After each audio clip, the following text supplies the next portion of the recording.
Palnadu university మంచి భవిష్యత్తు కోసం తెలుగు విద్యార్థులు ఇష్టపడే యూనివర్సిటీ. కాల్ 9059052378 9059052379. నమస్తే, welcome to I dream social spotlight with కవిత.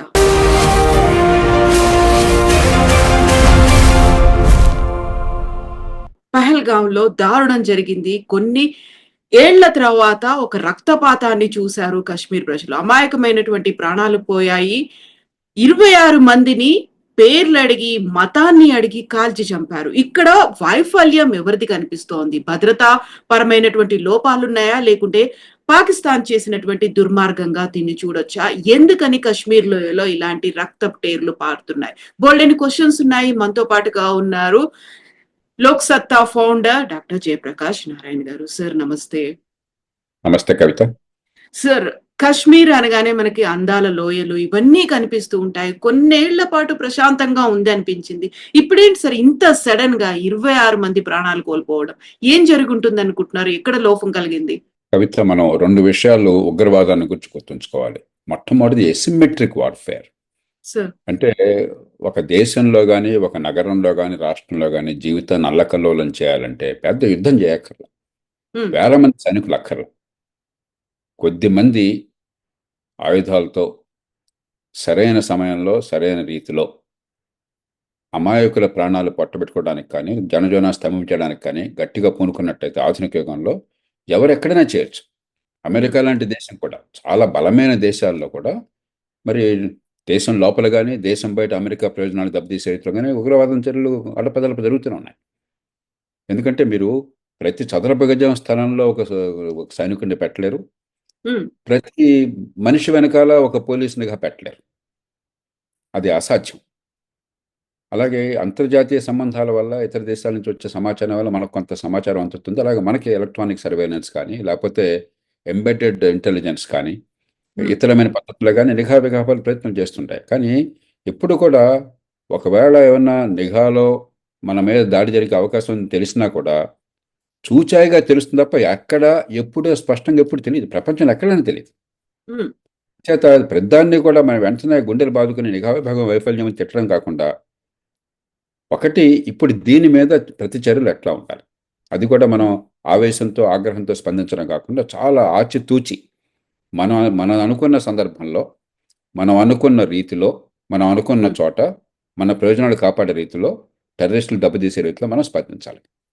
2, మనం నెపమానటము, నిందలు వేయటము కాకుండా రాజకీయంగా దేశమంతా ఐక్యంగా ఉన్నది ఈ విషయంలో అన్న విషయాన్ని మనం ప్రస్ఫుటంగా తెలియచెప్పాలి. అంతే తప్ప ప్రధానికి నిఘా విభాగం వైఫల్యం లేకపోతే ప్రభుత్వ వైఫల్యం ఇవన్నీ కూడా అనవసరమైనటువంటి చర్చలు. దేశంలో ఏ పార్టీ ప్రభుత్వంలో ఉన్నా కూడా కొన్ని సందర్భాల్లో పొరపాట్లు చేస్తుండొచ్చు, రాజకీయ వ్యవహారాలు కానీ మరో సందర్భాలు కానీ ఏ ప్రభుత్వం కూడా భారతదేశ చరిత్రలో కావాలని చెప్పిన దేశంలో ఉగ్రవాదాన్ని ప్రోత్సహించలేదు. పొరపాటు జరిగి ఉండొచ్చు. గతంలో ఉదాహరణకు చంద్రన్ వాలే రాజకీయ కారణాల వల్ల ప్రోత్సహించారు. దీర్ఘకాలంగా ఏం జరుగుతుందో ముందు చూపులాక చివరికి దానికి బలైపోయింది మరి ఈ దేశంలో చాలా మంది ప్రజలు, ఈ దేశ ప్రధానమంత్రి ఇందిరాగాంధీ. అలాగే ఎల్టీటీఏని రాజకీయ ప్రయోజనాల కోసమని ప్రోత్సహించాం మనం. అది పార్టీ రాజకీయం కాకపోయినా కూడా దేశ ప్రయోజనాల కోసం ఉద్దేశంతో రాజీవ్ గాంధీ ప్రోత్సహించారు. చివరికి ఆయన బలైపోయినాడు. దానిలో వ్యూహంలో పొరపాటు ఉండొచ్చు, కానీ కావాలని ఏ ప్రభుత్వం, ఏ పార్టీ భారతదేశంలో ఉగ్రవాదాన్ని ప్రోత్సహించదు, నిర్లక్ష్యం చేయదు. మంచిత మనం ఈవేళ బెంబేలెత్తిపోకుండా చాలా దృఢంగా దీర్ఘకాలిక దృక్పథంతో స్పష్టమైన రీతిలో మనం దానికి స్పందించాలి. సార్, ముందే నిఘా వర్గాలు హెచ్చరించాయి. అందులోనూ వాళ్ళంతా మిలిటరీ డ్రెస్సుల్లో వచ్చారు. అక్కడ పేర్లని అడిగి, మతం ఏంటి అని అడిగి, అక్కడ ఉన్నటువంటి సూక్తుల్ని చదవమని చెప్పి అలా కాల్చి చంపేయడం అనేది ఐ థింక్ ఇది వెరీ ఫస్ట్ ఆఫ్ ఒక రకమైనటువంటి స్ట్రాటజీతో వచ్చినట్టు కనిపిస్తోంది కదా సార్. అక్కడ అంటే మతానికి, ఉగ్రవాదానికి మతం లేదు అని చెప్తున్నప్పుడు ఇంత దారుణంగా వ్యవహరించడం అనేది. ఉగ్రవాదానికి మతం లేకపోవటం లేదు. ఖచ్చితంగా మత రంగు పులుముకునే ఇస్లామిస్ట్ ఉగ్రవాదులు ఈ పని చేస్తున్నారు. కాబట్టి ఇక్కడ మతం లేకపోవటం లేదు. కాకపోతే మతం ఉగ్రవాదం కాదు. ఆ మతం పేరు ఉపయోగించుకుని ఇస్లామిస్టులు ఒక తీవ్రమైన జిహాదీ సంస్కృతిని పెంపొందించి ప్రపంచంలో, మన దేశంలోనే కాదు ప్రపంచం అంతా అల్లకల్లోలను సృష్టిస్తున్నారు. చివరి పాకిస్తాన్ లోపల కూడా సృష్టిస్తున్నారు. ఉగ్రవాదులు పాకిస్తాన్ లోపల కూడా పాకిస్తాన్ సమాజాన్ని అల్లకల్లోలం చేస్తున్నారు చాలా సందర్భాల్లో. కాబట్టి మతం లేకపోవడం అన్నది వాస్తవం కాదు. మతం పులుముకుంటున్నారు, మతం ముసుగు కప్పుకుంటున్నారు, మతాన్ని ఉపయోగించుకుంటున్నారు. వాళ్ళలో చాలామంది మతమౌఢ్యానికి గురయ్యి మనం గనక ఇలా చేసినట్టయితే స్వర్గానికి పోతామని కొన్ని భ్రమలు, పిచ్చి భ్రమలు నమ్మి, కొందరు మూర్ఖుల మాటలు నమ్మి చేస్తున్నారు. అంచేత మతం అనేది ఉన్నది, కాకపోతే మతం అనేది వికృత రూపంలో ఉన్నది, నిజమైన మతం కాకుండా. ఇక రెండోది, మీరు గతంలో చూసినట్టయితే ఎక్కడైనా ఒక సమాజంలో అల్లకల్లోలం సృష్టించాలని చెప్పంటే సమాజం వర్గాల మధ్య విభేదాలను పెంచాలి, వైమనస్యాలను పెంచాలి, ద్వేషాన్ని పెంచాలి. భారతదేశం ఏంటో పక్కనేమో సాంప్రదాయంగా ఉన్నటువంటి హైందవ సంస్కృతి, హిందూ మతం అనడానికి లేదు, ఒక మతం కాదు ఇది, ఒక సంస్కృతి, హైందవ సంస్కృతి కొన్ని వేల సంవత్సరాలుగా వస్తున్నది. మరో పక్కన ప్రపంచంలో ఇండోనేషియా తర్వాత అతి ఎక్కువ సంఖ్యలో ముస్లింలు ఉన్నటువంటి దేశం, దాదాపు 12-13% ముస్లింలు ఉన్నటువంటి దేశం. నేను చెప్పినట్టుగా ఇండోనేషియా తర్వాత పాకిస్తాన్ కంటే ఎక్కువ మంది ముస్లింలు ఉన్నటువంటి దేశం, ప్రపంచంలోనే అతి ఎక్కువ ముస్లిం సంఖ్యలో ఉన్నటువంటి దేశాల్లో భారతదేశం ఒకటి. దేశ విభజన మతం పేరుతో జరిగింది. బట్ ఈ నేపథ్యంలో ఏంటంటే మతాన్ని వేరు చేసి మా మతం వాళ్ళందరినీ మేము రక్షించుకుంటున్నాము, మీ మతం వాళ్ళని చంపేస్తున్నామంటే ఇక్కడ మతాల మధ్య సంఘర్షణ వచ్చినట్టయితే దేశంలో మరి ఒక 20-25 కోట్లు ఉన్నటువంటి ముస్లింలు, దాదాపు 15-16 కోట్లు ఉన్నారు బహుశా ముస్లిమ్స్ భారతదేశంలో. 13-14% ఉంటారు, 17-18 కోట్ల మంది ఉండొచ్చు. కాబట్టి ఆ ముస్లింలు మిగతా జనాభాకి మధ్య విరోధాన్ని, ద్వేషాన్ని సృష్టించి హింసను పెంచినట్టయితే వాళ్ళ పబ్బం గడిచిపోతుంది. వాళ్ళకి కావాల్సింది ఈ దేశాన్ని అల్లకల్లోలం చేయటం, ఈ దేశాన్ని విచ్ఛిన్నం చేయటం. అంచేత ఇది కావాలని చెప్పాను. గతంలో కూడా మీరు గమనించినట్టయితే పంజాబ్లో ఆనాడు ఆ ఖలిస్తాన్ ఉగ్రవాదులు కూడా కొన్ని సందర్భాల్లో బస్సుల్లోంచి దింపి మరీ హిందువుల్ని ప్రత్యేకంగా వేరు చేసి చంపేశారు. కాబట్టి మనం వాళ్ళ కుట్రలకు లొంగకూడదు, దాన్ని మనం అదే పనిగా దాన్నే ప్రాజెక్ట్ చేసి ఇది హిందూ ముస్లిం మధ్య సమస్యగా సృష్టించినట్టయితే నష్టపోయేది భారతదేశం. మన వేళ్లతో మన కళ్ళు పొడుచుకున్న వాళ్ళు అవుతాం. కాబట్టి ఇది కావాలన్న వ్యూహాత్మకంగా టెర్రరిస్టులు కానీ, టెర్రరిస్ట్ ముఠాలు కానీ, వాళ్ళ వెనకాల వాళ్ళకి ఓతం ఇచ్చేటువంటి మరి పాకిస్తానీ ప్రభుత్వంలో కొంతమంది భాగం కావచ్చు, లేకపోతే ఇంటర్ సర్వీస్ ఇంటెలిజెన్స్లో భాగం కావచ్చు, పాకిస్తానీ సమాజంలో మరికొందరు భాగం కావచ్చు. ఎక్కడో చోట పాకిస్తాన్ ఎస్టాబ్లిష్మెంట్ పాత్ర ఉన్నదన్న విషయం మనందరికీ తెలుసు మొట్టమొదటి నుంచి కూడా. అయితే పాకిస్తాన్ సమాజం వేరు, పాకిస్తాన్ రాజకీయ వ్యవస్థ వేరు, పాకిస్తాన్లో ఈ ఉగ్రవాదాన్ని ప్రోత్సహిస్తున్నటువంటి శక్తులు వేరు. అది వేరు చేయకపోయినట్టయితే మన ప్రధాని కూడా ఇండియా పాకిస్తాన్ మధ్య యుద్ధ వాతావరణం సృష్టిస్తే కూడా ఉపయోగం లేదు. మన ప్రయోజనాలను కాపాడుకోవాలి, దృఢంగా వ్యవహరించాలి, ఒక బలమైన సంకేతాన్ని ఇవ్వాలి. అదే సమయంలో పాకిస్తాన్లో అత్యధిక ప్రజలు మరి వాళ్ళు కూడా నష్టపోతున్నారు టెర్రరిజంకి. అందుకని టెర్రరిజాన్ని ఎదుర్కోవాలన్న కోరిక వాళ్ళకు ఉన్నది. మన దేశంలో గత 5-10 ఏళ్ళుగా మీరు చూసినట్టయితే మన దేశంలో టెర్రరిజం ఘాతుక చర్యలకు బలైన వాళ్ళతో పోలిస్తే పాకిస్తాన్లో బహుశా 20-30 రెట్లు బలైపోయినారు. కాబట్టి వాళ్ళు పాకిస్తాన్ సమాజానికి కూడా నష్టం. ఆ విషయం గుర్తెరిగి మనం చాలా సంకల్పంతో వ్యవహరించాలి, చాలా సునిశ్చితంగా వ్యవహరించాలి. ఖచ్చితంగా మన దేశ ప్రయోజనాలను కాపాడాలి. కానీ ఇది పాకిస్తాన్ ప్రయోజనాలకి, పాకిస్తాన్ సమాజానికి వ్యతిరేకంగా కాకుండా ఇస్లామిస్ట్ ఉగ్రవాదాలకు వ్యతిరేకం. అది ఆ సంకేతం బలంగా ఇవ్వాలి. ఆ ప్రయత్నాన్ని ప్రభుత్వం చేస్తున్నట్టుగా నాకు అనిపిస్తున్నది.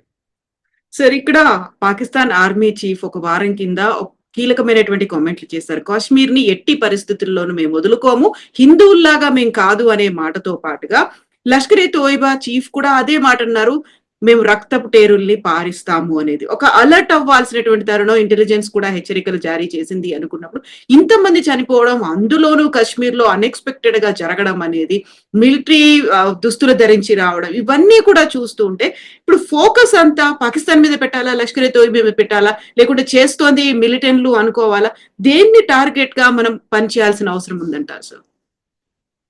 ఇప్పుడు పాకిస్తాన్ సైన్యాధ్యక్షుడు అతని ప్రకటన ఖచ్చితంగా దీనికి ఊతం అనుకోవచ్చు.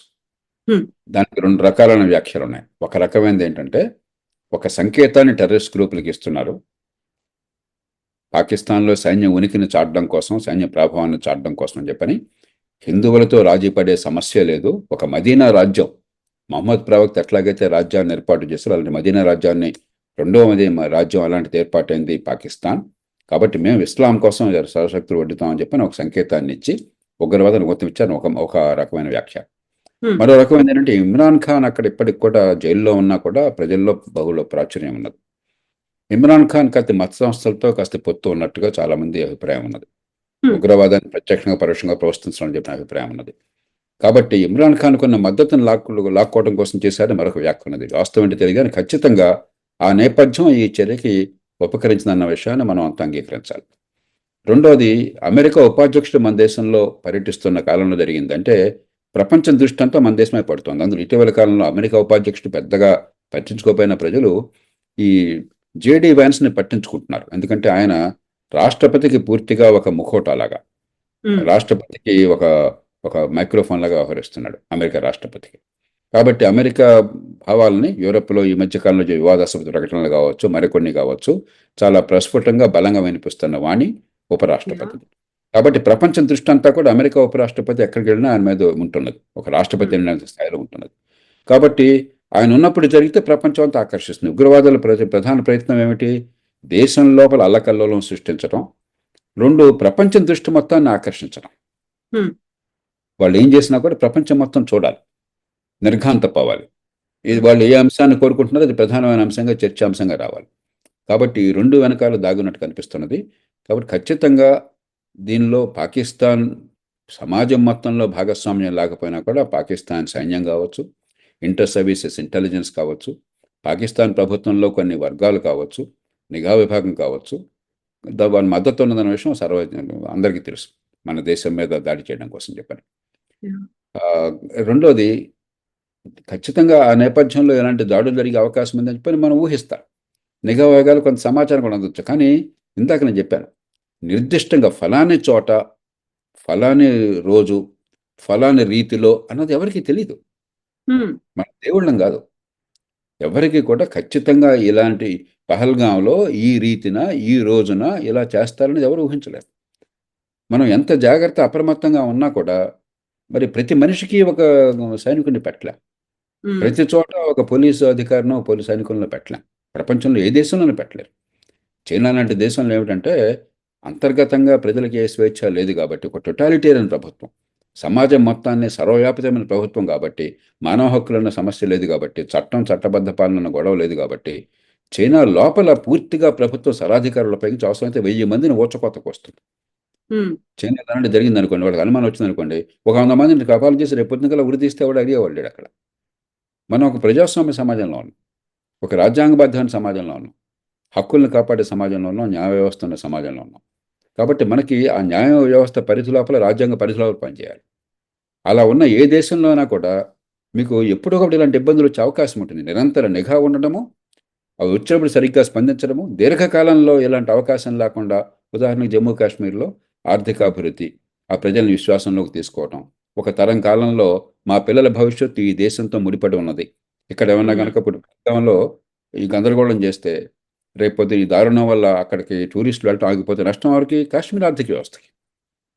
కాబట్టి కాలక్రమేణా కాశ్మీర్ సమాజం, కాశ్మీర్ ప్రజలు దీనికి వ్యతిరేకమయ్యే పరిస్థితి తీసుకురావాలి. ఇప్పటికి కూడా మెజారిటీ వ్యతిరేకమని నేను భావిస్తున్నాను.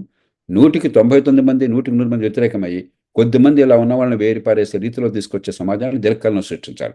ఈ మధ్యకాలంలో మరి సందర్భాన్ని బట్టి ఘాటుగా స్పందించాలి, చాలా విజ్ఞతతో స్పందించాలి.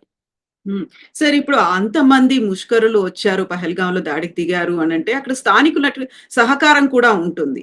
ఆ టైంలో అక్కడ ఎలాంటి స్ట్రాటజీ అవలంబించాలి? ఎంతసేపు మనం అక్కడ పాకిస్తాన్లోనో, లష్కర్-ఏ తోయిబానో, మిలిటెంట్లు వీళ్ళ మీద మనం ఫోకస్ పెడుతున్నాము, ఇక్కడ ఉన్నటువంటి వాళ్ళని ఎలా సెట్ చేయాల్సినటువంటి అవసరం ఉందంటారు సార్? ఇది మనం కొత్తగా చెప్పాల్సిన అవసరం లేదు కవిత, అక్కడ చేస్తున్నారు. ఇప్పుడు మనం పోలీసులు బాగా తిడతాం, నిఘా విభాగాన్ని తిడతాం, కానీ వాళ్ళు చేస్తున్న పనిని మనం గమనించాం. ఉదాహరణకి కొంచెం దూరం వెళదాం. తెలుగునాట గతంలో ఈ పీడబ్ల్యూజీ, పీపుల్స్ పార్కుల ప్రభావం ఉంది. ఎలా అంతమైంది? మన మాటల వల్ల కాదుగా.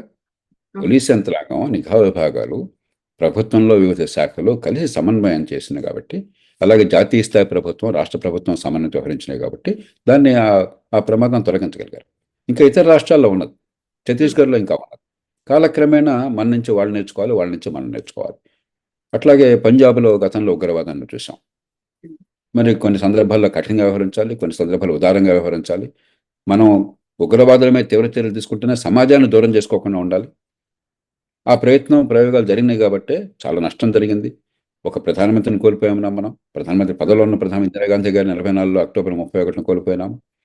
ఆ తర్వాత ఒక ముఖ్యమంత్రి బియాన్ సింగ్ని కోల్పోయినాము అక్కడ. కొన్ని సందర్భాల్లో ఎన్నికల్లో 5-10% మంది ఓట్లు వేశారు రాష్ట్రం మొత్తంలో, అయినా కూడా మనం నిబ్బరంగా నిలబడ్డాము.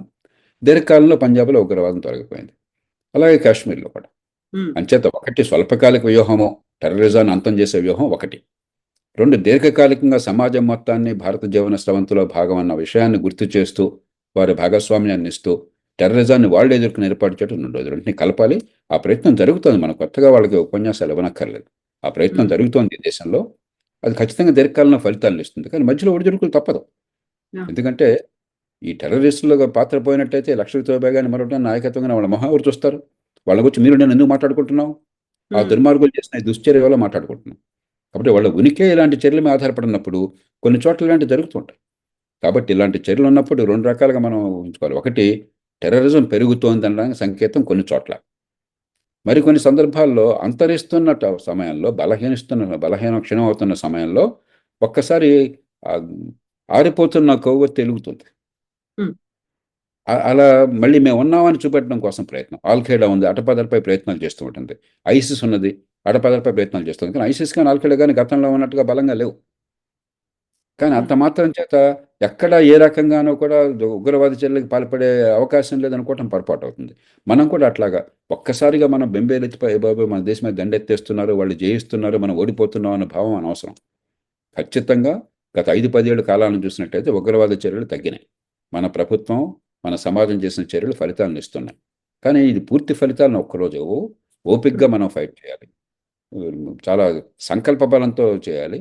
పార్టీలు పక్షపాతాలు పక్కన పెట్టి ఒక యుద్ధంలో ఎలాగైతే అన్ని పార్టీలు కలిసిపోతాయో, దేశమంతా ఏకకంఠంతో మాట్లాడుతుందో, ఇప్పుడు ఆ రకంగా వ్యవహరించాలి. సో ఇప్పుడు పాకిస్తాన్‌ని అంతర్జాతీయంగా తను చేసినటువంటి దుశ్చర్యలను ఎండగట్టాలి, ఏకాకిని చేయాలి, ఒంటరి చేయాలి అనే ప్రయత్నాల్ని మన దేశ సర్కార్ మొదలుపెట్టేసింది. ఆ దిశగా ప్రయత్నాలు కూడా ఉన్నాయి. ద్వైపాక్షిక సంబంధాలు కావచ్చు. చివరికి సింధు నది జలాల్ని కూడా మేము అలో చెయ్యము అనేది, ఆ ట్రీటీని కూడా మేము రద్దు చేసుకుంటున్నాము అన్నప్పుడు పాకిస్తాన్ మీద మొత్తం మీద కూడా ఎఫెక్ట్ పడబోతోంది. సో దీని నేపథ్యంలో మనము అంతర్జాతీయ సంబంధాలు, ద్వైపాక్షిక సంబంధాలు పాకిస్తాన్ మీద ఎలా ఉండాలంటారు సార్?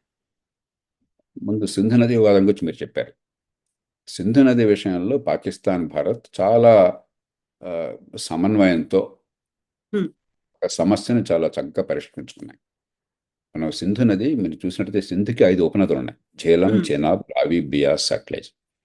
దానిలో రావి, బియాస్, సట్లెజ్ 3 భారతదేశానికి నీళ్ళనిస్తాయి. ముఖ్యంగా బియాస్, సట్లెజ్ ఎక్కువగా. ఝేలం, చెనాబ్, రావి చాలా మేరకు పాకిస్తాన్కి మాత్రమే వర్తిస్తుంది, మనకు పెద్దగా వర్తించదు. కానీ సింధు నది గొడవ ఏంటంటే పైన హిమాలయ ప్రాంతాల్లో ఉన్నటువంటి చోట్ల అక్కడ హైడ్రో పవర్, జల విద్యుత్కి అవకాశం ఉండదు. ఎందుకంటే ఎత్తు పల్లాల్లో ప్రవహిస్తుంది కాబట్టి.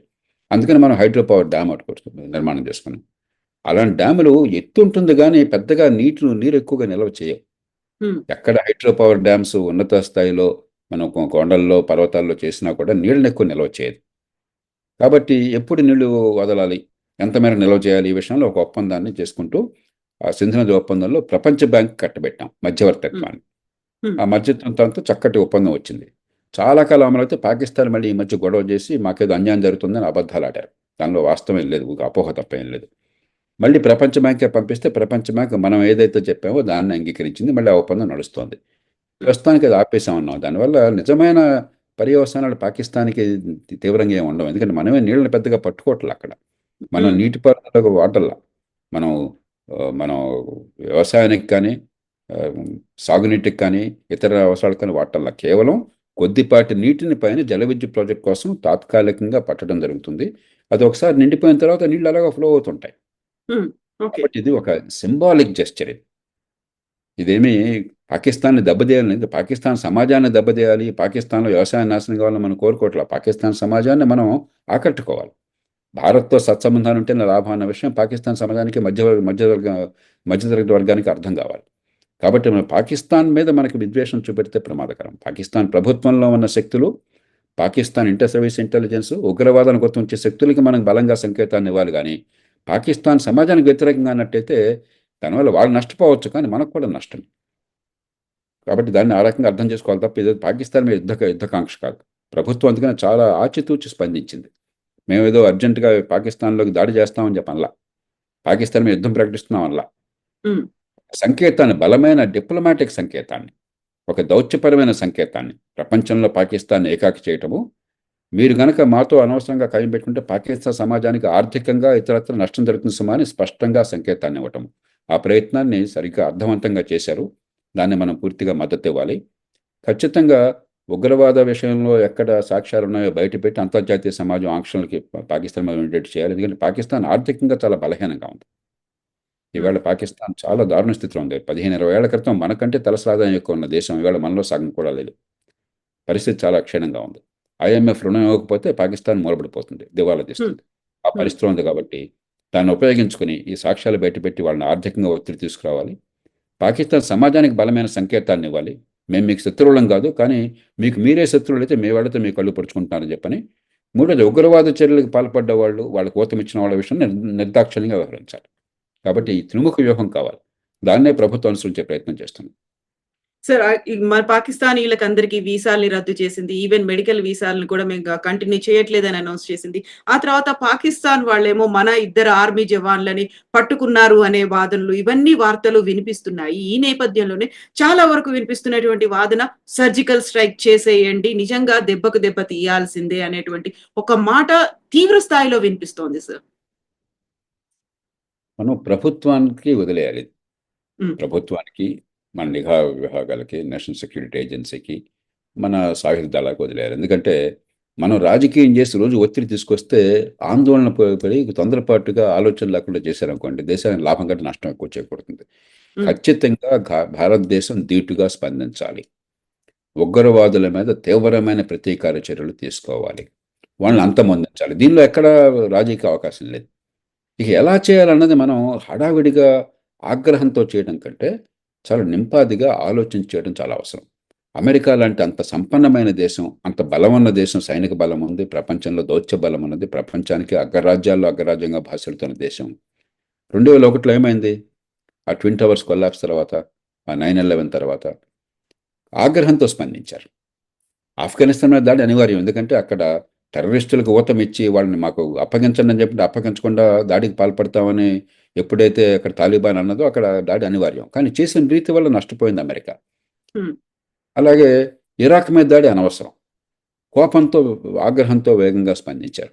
చివరికి ఎంత నష్టపోయింది అమెరికా? ప్రపంచం అంత నష్టపోయింది. మనం ఎంత నష్టపోయాం? అమెరికా దృష్టి ఉగ్రవాదం నుంచి పక్కకెళ్ళి ఈ గొడవల్లో చిక్కుకోగానే ప్రపంచంలో ఉగ్రవాదం మీద యుద్ధం బలహీనపడింది. హ్మ్. నష్టపోయిన దేశాల్లో భారతదేశం ప్రధానంగా ఒక దేశం. ఆ రోజుల్లో అమెరికా నుంచి అమెరికన్ స్టేట్ డిపార్ట్మెంట్‌లో అంటే ఒక మంత్రి స్థాయిలో ఉన్న ఒక అధికారిని, ఉన్నత స్థాయి అధికారిని నన్ను కలిశారు హైదరాబాద్‌లో. ఓకే. నేను హ్మ్. చాలా తీవ్రంగా విమర్శించాను అమెరికా చర్యల్ని. హ్మ్. మీరు మీకు హాని చేసుకున్నారు. మా దేశం లాంటి దేశాలకు, టెర్రరిజం నిజంగా పోరాడుతున్న దేశాలు, నష్టపోతున్న దేశాలకు మీరు హాని చేశారు. టెర్రరిజం మీద గురి పెట్టకుండా అనవసరంగా దీన్ని రాజకీయ వివాదంగా మార్చారని చెప్పని. కాబట్టి మనం తొందరపాటు పనికిరాదు. ఆగ్రహంతో స్పందించడం పనికిరాదు. ఆగ్రహాన్ని, ఆవేశాన్ని నిర్మాణాత్మకంగా చాలా ఆలోచనతో మలచాలి. బుద్ధిని ఉపయోగించాలి. మన ప్రయోజనాలు నెరవేరాలి. అంతేగాని కోపం వచ్చినప్పుడు కోపం వచ్చింది కదా అని కసితో రగిలిపోయినట్టయితే దేశాలు దీర్ఘకాలంలో మంచి కంటే చెడు ఎక్కువ జరిగే అవకాశం ఉంది. మనకు మంచి చెడు జరిగే అవకాశం ఉంది. వాళ్ళ సంగతి తర్వాత చూద్దాం. హ్మ్. ఇరాక్ హ్మ్. మీద దాడి వల్ల అమెరికాకు చెడు జరిగింది. $1 ట్రిలియన్ పైగా డబ్బు కోల్పోయినారు. ప్రపంచంలో అమెరికా పరువు పోయింది. అమెరికా విశ్వసనీయత దెబ్బతిన్నది. ఒక రకంగా ఇవాళ అమెరికా ప్రపంచంలో ఎదుర్కొంటున్న చాలా సమస్యలకి మౌలికమైన కారణం 9/11 తర్వాత అమెరికా స్పందించిన తీరు. అమెరికా హ్మ్. ప్రతిష్ట మసకబారింది. కాబట్టి మనం మన దేశ ప్రయోజనాలు, మన హ్మ్. సమాజ ప్రయోజనం, మన ఆర్థిక వ్యవస్థ ప్రయోజనాలు, దీర్ఘకాలంలో ప్రపంచంలో మన స్థానం, ఈవేళ మనం కాపాడుకునేటువంటిది ఈ మొత్తాన్ని సమన్వయం చేయాలి.